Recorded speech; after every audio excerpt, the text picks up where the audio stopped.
ये है talks news network और आप देख रहे हैं पॉलिटॉक्स, राजनीति का कच्चा चिट्ठा।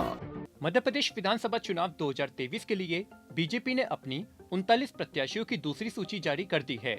दूसरी सूची में मोदी सरकार में शामिल 3 केंद्रीय मंत्रियों नरेंद्र सिंह तोमर, प्रहलाद पटेल और फग्गन सिंह कुलस्ते को भी प्रत्याशी बनाया गया है। बीजेपी महासचिव कैलाश विजयवर्गीय को इंदौर विधानसभा क्रमांक 1 से टिकट दिया गया है। इनके अलावा 4 सांसदों को भी विधानसभा चुनावों में उतारा गया है। इनमें से 3 पर बीजेपी के विधायक विराजमान हैं, लेकिन इनका टिकट काट सांसदों को थमाया गया है। क्योंकि इस साल राजस्थान में भी विधानसभा चुनाव होने हैं, ऐसे में माना जा रहा है कि जो खेल बीजेपी ने मध्य प्रदेश में खेला है, वैसा ही खेल राजस्थान में भी खेला जा सकता है। राजस्थान की बात करें तो यहाँ की सभी 25 की 25 सीटें बीजेपी सांसदों के कब्जे में हैं। इनमें से बीजेपी के प्रदेश अध्यक्ष सीपी जोशी, अलवर से सांसद बाबा बालकनाथ और राजसमंद सांसद दिया कुमारी पर बीजेपी दाव खेल सकती है। इनके अलावा दौसा सांसद जसकौर मीणा पर भी दौसा सीट से मैदान में उतारा जा सकता है। यह एक मीणा बाहुल्य क्षेत्र है और यहाँ जसकौर मीणा या किरोड़ी लाल मीणा पर दाव लगाना फायदे का सौदा साबित होगा। केंद्रीय मंत्री गजेंद्र सिंह शेखावत भी एक मजबूत चेहरा है, लेकिन उनके विधानसभा चुनाव में उतरने की संभावना काफी कम है। अलवर से सांसद बाबा बालकनाथ को यूपी सीएम योगी आदित्यनाथ के समकक्ष माना जाता है।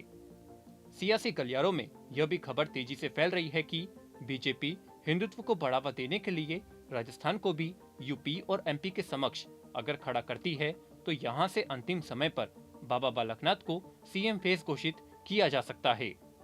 इससे राजस्थान को क्राइम फ्री किया जा सकता है। इसी तरह से अगर पूर्व सीएम वसुंधरा राजे को पार्टी से साइडलाइन रखा जाता है, तो राजसमंद सांसद दिया कुमारी को राजसमंद या फिर उनकी पुरानी निर्वाचन सीट सवाई माधोपुर से विधानसभा चुनाव लड़ाया जा सकता है। इसी तरह केंद्रीय मंत्री कैलाश चौधरी को बाड़मेर से चुनावी मैदान में उतारा जा सकता है। अजमेर से सांसद भागीरथ चौधरी, बांसवाड़ा से सांसद कनकमल कटारा और भरतपुर से सांसद रंजीता कोली को भी विधानसभा चुनावों में उतारा जा सकता है। बीजेपी ने दूसरी लिस्ट में 39 सीटों पर नामों का ऐलान किया है। इनमें से 36 सीटें 2018 के चुनाव में हारी हुई है। 3 सीटों पर पार्टी ने कब्जा जमाया है। इनमें मेहर से नारायण त्रिपाठी, सीधी से केदारनाथ शुक्ला और नरसिंहपुर से जालम सिंह पटेल वर्तमान विधायक है। इन सीटों का टिकट काटकर 3 सांसदों को दिया गया है, जबकि जबलपुर पश्चिम से राकेश सिंह, सतना से गणेश सिंह, सीधी से रीति पाठक और गाडरवारा से उदय प्रताप सिंह को विधानसभा चुनाव में बीजेपी उम्मीदवार बनाया गया है।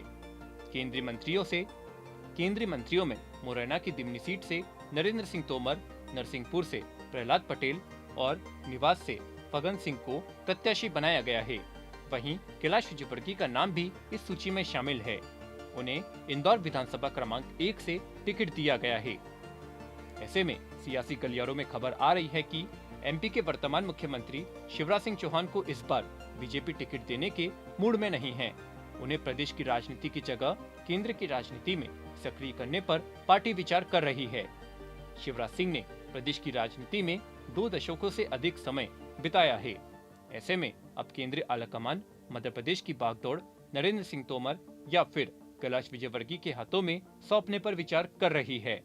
शिवराज बीजेपी के उपाध्यक्ष रह चुके हैं। ऐसे में उन्हें राज्यसभा से केंद्रीय राजनीति में लाया जा सकता है। इसी तरह से केंद्रीय मंत्री ज्योतिरादित्य सिंधिया को भी टिकट मिलने की संभावना काफी कम है। उन्हें लोकसभा चुनावों में तरजीह दी जा सकती है। पॉलिटॉक्स ब्यूरो, जयपुर। ये है टॉक्स न्यूज नेटवर्क और आप देख रहे हैं पॉलिटॉक्स, राजनीति का कच्चा चिट्ठा।